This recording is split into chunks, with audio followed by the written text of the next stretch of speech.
ఇటీవల వివిధ కేసుల్లో అరెస్ట్ అయ్యే అవకాశం ఉండి కేసులు నమోదయ్యి స్టేషన్లకి కోర్టులకు తిరగాల్సిన వాళ్ళు కానివ్వండి, లేదా ఆల్రెడీ అరెస్ట్ అయిన వాళ్ళు కానివ్వండి, చెప్పే సమాధానం ఒకటే. బహుశా తాడేపల్లి ప్యాలెస్ నుంచి అందరికీ ఒకే స్క్రిప్ట్ ఏమన్నా పంపుతున్నారా ఏంటి అనేది మనకైతే తెలియదు. కానీ గతంలో శ్రీరెడ్డి కావచ్చు, తర్వాత పోసాని కావచ్చు, తర్వాత వర్ర రవీంద్రారెడ్డి కావచ్చు, వీళ్ళందరూ ఏంటంటే తెలీదు, గుర్తులేదు, మర్చిపోయా. ఈవెన్ మాజీ ఎంపీ కూడా అరెస్ట్ అయినటువంటి నందిగామ మాజీ ఎంపీ కూడా అరెస్ట్ అయినటువంటి వ్యక్తి కూడా విచారణలో తెలియదు, గుర్తులేదు, మర్చిపోయా అని చెప్పి సమాధానాలు చెప్పడం అలవాటు అయిపోయింది. ఇప్పుడు తాజాగా ఇదే కోవలోకి రామ్ గోపాల్ వర్మ కూడా చేరాడు. రామ్ గోపాల్ వర్మ మీద ఒంగోలు ఒక పిఎస్ లో కేసు నమోదైంది మనకు తెలుసు. అరెస్ట్ వారెంట్ కూడా జారీ కాబోతుంది, ఎందుకంటే విచారణ నుంచి తప్పించుకునే అవకాశం ఉంది. మొన్న ఆల్రెడీ ఇంటికి కూడా వెళ్తే లాయర్లను అడ్డం పెట్టుకుని ఏదో రామ్ గోపాల్ వర్మ ఎదురు తిరిగినటువంటి పరిస్థితి. ఈవెన్ వాస్తవం ఏంటంటే Ram Gopal Varma mobile switch off. Ram Gopal Varma ఎక్కడున్నాడో తెలీదు. కొంతమంది కేరళలో ఉన్నాడు అన్నారు, కొంతమంది కర్ణాటకలో ఉన్నాడు అంటున్నారు, కొంతమంది గోవాలో ఉన్నాడు అంటున్నారు. సో ఎక్కడున్నాడనేది తెలీదు. బహుశా ఇవన్నీ కూడా కన్ఫ్యూజ్ చేయడానికి, పోలీసులు కన్ఫ్యూజ్ చేయడానికి ఏమన్నా రామ్ గోపాల్ వర్మ కానీ లేదా వైసీపీ బ్యాచ్ కానీ ఏమన్నా ఎలాంటి ప్రచారం చేస్తుందేమో తెలియదు. కానీ ఇక అసలు విషయానికి వస్తే రామ్ గోపాల్ వర్మ అత్యంత నీచమైన పోస్టులు సోషల్ మీడియాలో పెట్టాడు. ఈవెన్ ముఖ్యంగా ఇప్పుడు ముఖ్యమంత్రిగా ఉన్నటువంటి చంద్రబాబు గారు, మంత్రిగా ఉన్నటువంటి లోకేష్ తో పాటు డిప్యూటీ సీఎంగా ఉన్నటువంటి పవన్ కళ్యాణ్, వీళ్ళు ప్రతిపక్షంలో ఉన్న సమయంలో వాళ్ళ ఫోటోలు అత్యంత దారుణంగా, అమ్మాయిలకేమో వీళ్ళ తలకాయలు పెట్టడం, అమ్మాయిల ఫోటోలకి, మరొక అమ్మాయి ఫోటోకి వీళ్ళ తలకాయలు పెట్టారంటే అది అవమానించడం కదా. అలాగే గేదెలోకి తలకాయలు తీసేసి దానికి ఇది పెట్టడం కానివ్వండి, లేదా చిన్నపిల్లల ప్లేస్ లో నారా దేవాంశ్ ప్లేస్ లో పవన్ కళ్యాణ్ తలకాయ పెట్టడం కానివ్వండి, ఒక రకంగా ఇవన్నీ మార్పింగ్ కూడా ఎలాగిది సభ్య సమాజంలో వాళ్ళకు ఉన్నటువంటి గౌరవ ప్రతిష్టలను దిగజార్చే విధంగా మార్పింగ్ చేయటం. సో ఇది ఖచ్చితంగా శిక్షార్హమైనటువంటి నేరం. అయితే రామ్ గోపాల్ వర్మ కోర్టులో పిటిషన్ వేసేయమంటాడంటే ఒంగోలులో పెట్టిన కేసుతో పాటు రాష్ట్ర వ్యాప్తంగా ఇంకొక 8 కేసులు నమోదయ్యాయి. వీటన్నిటి మీద యాంటిసిపేటరీ బెయిల్ ఇవ్వండి, అక్కడ వరకు ఓకే.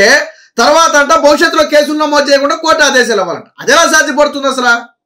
రామ్ గోపాల్ వర్మ చేసిన ఏదో పనికి రాష్ట్రంలో ఎక్కడ కేసులు నమోదు చేయొద్దని కోర్టు ఎలా చెప్తుంది? కోర్టు ఎలాగ ఇందులో ఇన్వాల్వ్ అవుతుంది అంటే ఒక రకంగా తప్పు చేసిన వాడిని మీరేం చేయవద్దని కోర్టు చెప్పినట్టు అవుతుంది. అలాగేందుకు చెప్పుతుంది కోర్టు? ఇప్పుడు రామ్ గోపాల్ వర్మకి ఎగ్జామ్షన్ ఇచ్చారు అనుకోండి వేరు కారణాలతో, రేపు అందరికీ ఇవ్వాల్సి వద్ది. రేపు అందరూ విచ్చలవిడిగా పోస్టులు పెట్టేసి కోర్టుకు వెళ్ళిపోయి నన్ను ఏం చేయకూడదని ముందు ఆర్డర్స్ తెచ్చేసుకుంటారు. సో ఇది టెక్నికల్ గా కానీ లీగల్ గా కానీ ఇది యాక్సెప్టబుల్ కాదు. కానీ రామ్ గోపాల్ వర్మ మాత్రం యాంటిసిపేటరీ బెయిల్ ఏమో కేసులకు ఇవ్వాలంట, భవిష్యత్తులోనేమో కేసులు పెట్టకూడదంట. ఒక వితండవాదం అనమాట. ఒక రకంగా గతంలోనేమో రెడ్ బుక్ అన్నాడు, ఆ బుక్ అన్నాడు, ఏ బుక్ వచ్చినా నన్ను ఏమి చేయలేదన్నాడు. నన్నే కాదు లోకేష్ ఎవరిని ఏం చేయలేడు అన్నాడు. సరే నిజంగా లోకేష్ ఎవరిని ఏం చేయలేడేమో, సరే ఓకే. మరి నువ్వెందుకు ఉలికి పడి ఫోన్ స్విచ్ ఆఫ్ చేసి పక్క రాష్ట్రాలకు పారిపోయావు? సరే అయిపోయింది. రామ్ గోపాల్ వర్మను ఇటీవల జరిగినటువంటి ఒక ఇంటర్వ్యూలో ఎందుకు మీరు గతంలో ఇలాగా వాళ్ళ మీద ఫోటోలు పెట్టారు అంటే రామ్ గోపాల్ వర్మ కొన్ని సమాధానాలు చెప్పాడు. ఒకసారి వినండి.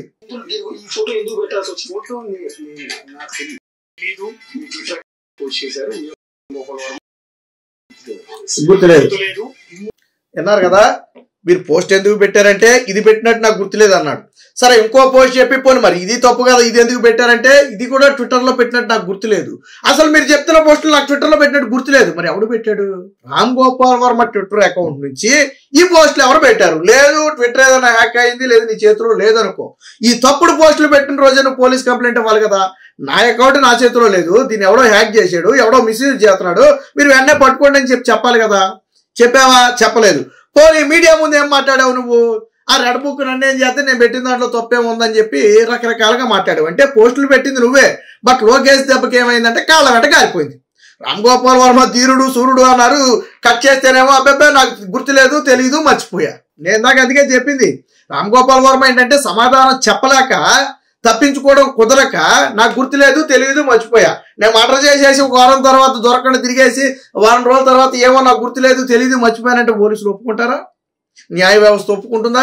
ఇలాగే సాధ్యం కాదు కదా. నువ్వు నీ అభిమానుల్లో లేదా వైసీపీ అభిమానుల్లో సంతృప్తి పరచడానికి ఇలాంటి దొంగ తిరుగుడు సమాధానాలు చెప్పొచ్చు, పోలీసులు విచారణ నుంచి తప్పించుకోవడానికి చెప్పొచ్చు. బట్ సమాజం యాక్సెప్ట్ చేయదు, న్యాయ వ్యవస్థ యాక్సెప్ట్ చేయదు. రేపు కోర్టు ఈ సమాధానాలను యాక్సెప్ట్ చేయు. నీ అకౌంట్ లో పోనీ ఒకసారి జరిగితే యాదృచ్ఛికంగా జరిగింది, సరే ఏదో జరిగింది పోనీ అనుకోవచ్చు. పదే పెట్టడం, ఎన్నికల సమయంలో పెట్టడం, ఎవరిని ఇబ్బంది పెట్టడానికి మార్పింగిల్ చేసి మరి ఎవరు పెడతాడు నీ అకౌంట్ లో? సో ఖచ్చితంగా రామ్ గోపాల్ వర్మ పెట్టిందే. ఇప్పుడేంటి టన్నులు భయం పుట్టుకొచ్చింది. అసలు ఇప్పుడు రామ్ గోపాల్ వర్మ ప్రస్తుతానికైతే ఏపీ తెలంగాణ 2 రాష్ట్రాల్లో అయితే లేడు. ఎక్కడున్నాడు అనేది కరెక్ట్ గా ఇక్కడున్నాడని చెప్పలేము. ఫోన్ స్విచ్ ఆఫ్ లో పెట్టాడు. తన లాయర్ ద్వారా కోర్టులో ఇది పాల్గొనే ప్రయత్నం చేస్తున్నాడు. అయితే ఇప్పుడు రామ్ గోపాల్ వర్మ వ్యవహారానికి సంబంధించి కోర్టు వాస్తవానికి నిన్న లిస్ట్ అయ్యింది. బట్ అది నిన్న ఏంటంటే టైం సరిపోలేదు. కోర్టు పనివేళ సమయానికి టైం సరిపోకపోవడంతో అది ఈ రోజు విచారించాలని చెప్పి కోరటం జరిగింది. ఇప్పుడు గవర్నమెంట్ తరఫు నుంచి ఏమన్నారంటే ఈ కేసులో దమ్మలపాటి ఎవరైతే అడ్వకేట్ జనరల్ ఉన్నాడో దమ్మలపాటి శ్రీనివాస్ ఆయనే వచ్చి వాదనలు వినిపిస్తారు. ఇది కీలకమైన కేసు అని చెప్పి ఆల్రెడీ గవర్నమెంట్ తరఫున సమాధానం ఇవ్వడంతో ప్రస్తుతానికి హోల్డ్ అయింది.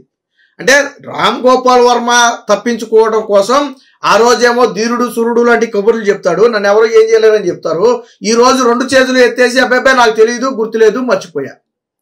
అంటే ప్రజలు అంటే రామ్ గోపాల్ వర్మకి గతంలో ఒకప్పుడు సమాజంలో ఏదో పేరు ప్రతిష్టతో సినిమాలు తీశాడు కాబట్టి ఉండేది. బట్ తరువాత రాజకీయ స్వలాభం కోసం జగన్మోహన్ రెడ్డి కోసం ఉత్తినేం చేయడు రామ్ గోపాల్ వర్మ. ఎలా ఫ్రీగా చేశాడు అనుకుంటే మీరు పప్పులో కాలేసినట్టే. రామ్ గోపాల్ వర్మకు అందాల్సినవి అందిని, పేటీఎం బ్యాచ్ కి చిల్లర ఎలాగ అందిందో రామ్ గోపాల్ వర్మకు కూడా అందాల్సింది అందింది కాబట్టి అటు సినిమాల రూపంలో కానివ్వండి, ఇటు సోషల్ మీడియాలో కానివ్వండి, లోకేష్ ని, చంద్రబాబు గారిని, పవన్ కళ్యాణ్ ని ఇబ్బంది పెట్టాలనే ఉద్దేశంతో చేసినటువంటిది. పైగా ఈయన చేసినటువంటి మార్పింగ్లు అనేవి ఏదైతే ఉన్నాయో అవి యాక్సెప్టబుల్ కాదు. ఎవరు అలాంటి వాటిని ఒప్పుకోరు. అత్యంత దారుణంగా చేశాడు. దానికి సంబంధించి నేను ఆల్రెడీ కొన్ని చూపిస్తా మీకు. ఇదిగో ఈ ఫోటో ఉంది. ఇది 3 అమ్మాయిలు ఒక కంప్లైంట్ ఇచ్చి ఎక్కడో ఒక స్టేషన్ ముందు నిలబడి ఫోటో దిగితే దాన్ని ఏం చేశారు, ఇదిగో పవన్ కళ్యాణ్ ని మధ్యలో పెట్టి చంద్రబాబును నారా లోకేష్ తలకాయలు పెట్టి మార్పింగ్ చేశారు. మరి దీన్ని ఎవరు యాక్సెప్ట్ చేస్తారు? అలాగే వ్యూహం అని చెప్పి ఒక పోస్టర్ కింద విడుదల చేసి 3 బర్రెలు ఉంటే అందులో చంద్రబాబు, లోకేష్, పవన్ కళ్యాణ్ తలకాయలు పెట్టారు. ఇది ఎలాగే యాక్సెప్ట్ చేస్తారు? అలాగే చంద్రబాబు గారు నారా దేవాంశని ఎత్తుకుంటే ఆ ప్లేస్ లో పవన్ కళ్యాణ్ తలకాయలు పెట్టి మార్పింగ్ చేశారు. మరి దాన్ని ఎలాగ యాక్సెప్ట్ చేస్తారు? ఇకపోతే ఇదిగో చంద్రబాబు గారు జైలు నుంచి బయటకు వచ్చిన సమయంలో దేవాంశు గేట్ దగ్గరికి వస్తే దానికి పవన్ కళ్యాణ్ తలకాయ పెట్టి ఏదో చంద్రబాబు గారు వచ్చి దగ్గరికి వచ్చి ఎత్తుకున్నట్టుగా ఒక రకంగా క్రియేట్ చేశారు. మరి ఇవి తప్ప కాదా? సభ్య సమాజంలో పేరున్నటువంటి వ్యక్తులు 10 మందికి ఆదర్శంగా ఉండాల్సిన వాళ్ళు ఎలాంటి పనులు చేస్తే తప్పు కదా? మరి వీటి మీద చర్యలు తీసుకోకూడదా? ఇప్పుడు వీటి గురించే నాకు తెలియదు, గుర్తులేదు, మర్చిపోయాను అన్నాడు. బట్ కోర్టు వీటిని యాక్సెప్ట్ చేయదు. రామ్ గోపాల్ వర్మను పోలీసులు వదలరు. ఖచ్చితంగా ప్రస్తుతానికి పరారీలో ఉన్నాడు, భయపడ్డాడు అనేది మాత్రం వాస్తవం. ఆడ లాయర్ ఏదో మేము భయపడలేదు, గుడ్డు భయపడిపోతే వచ్చి కోర్టుకు రా, నోటీసులే కదా నీకు ఇచ్చింది, విచారణకు అరెస్ట్ కాదు కదా, ఎందుకు రాలా? వస్తే అరెస్ట్ చేస్తారని తెలుసు, కేసు అంత తీవ్రంగా ఉందని తెలుసు. కాబట్టి డ్రామాలు ఆడుతున్నాడు. ఖచ్చితంగా రామ్ గోపాల్ వర్మ నారా లోకేష్ దెబ్బకు భయపడ్డాడు అనేది వాస్తవం.